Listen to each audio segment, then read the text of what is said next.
Chicken liver dry fry রেসিপিটা আজকে আমি দেবো ফ্রেন্ডস।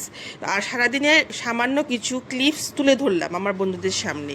হ্যালো ফ্রেন্ড, চলে আসলাম নতুন একটা ভিডিও নিয়ে। আমার নাম বিপাশা সাহা। ফ্রেন্ডস, ঘুম থেকে উঠে স্নান দান কমপ্লিট করে ঘর গুছাতে চলে এসেছি। এদিকে কিন্তু বিছানা টিছানা সমস্ত কিছু কমপ্লিট, মানে পরিষ্কার পরিচ্ছন্ন করে রান্নাঘরে যাব, নইলে কিন্তু একদম ভালো লাগে না। তো বিছানা কমপ্লিট করে মানে সমস্ত কিছু পরিষ্কার পরিপাটি করে আমি চলে গেলাম রান্নাঘরে। তো আজকে কি মাছ এনেছে সেটা তোমাদেরকে দেখাবো।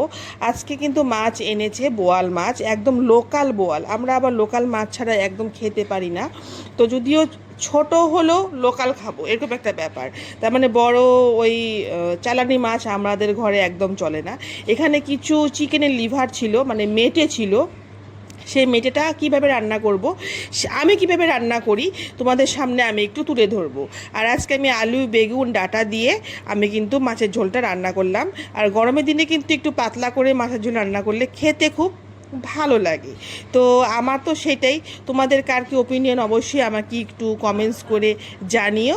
তো এখানে দেখো আমি মেটে চচ্চড়িটা বসিয়ে দিয়েছি। আর এখানে কিন্তু প্রথমে আমি সর্ষের তেল দিয়ে আমি গরম মশলা ফোড়ন দিয়ে আমি কিন্তু কুচনো পেঁয়াজ দিয়ে দিয়েছি। আর আমি ওখানে দিয়ে দিলাম রসুন আর পেঁয়াজ বাটা আর কি পেস্ট করা, সেটা দিয়ে দিয়েছি। সঙ্গে সঙ্গে কিন্তু লিভারগুলোকে খুব ছোট ছোট করে পিস করে, খুব ছোট না, মোটামুটি করে পিস করে আমি লিভারগুলোকে দিয়ে দিলাম। সামান্য নুন দিলাম। আর এটা মেন কিন্তু চিকেন মশলা। আমার মনে হয় চিকেন মশলা চিকেন রান্না করতে না দিলেও কিন্তু লিভার যখন আমরা ড্রাই ফ্রাই করি তখন দিলে খেতে খুব ভালো লাগে। তো একবার ট্রাই করে সকলে দেখবেন। আর আমি কিন্তু এখানে জিরে গুঁড়ো, সামান্য জিরে গুঁড়ো দিয়েছি, হলুদ দিয়েছি, আর দিয়ে দিলাম নুন দিয়ে খুব ভালোভাবে ভাজা ভাজা করব। ভাজা ভাজা করে এখানে আমি সামান্য জল দেব।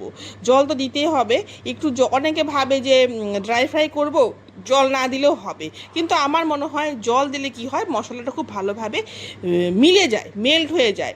এখানে সকল দেখতে পাচ্ছেন যে তেল ছেড়ে দিয়েছে, তার মানে আমার রান্নাটা কমপ্লিট হয়ে গেছে।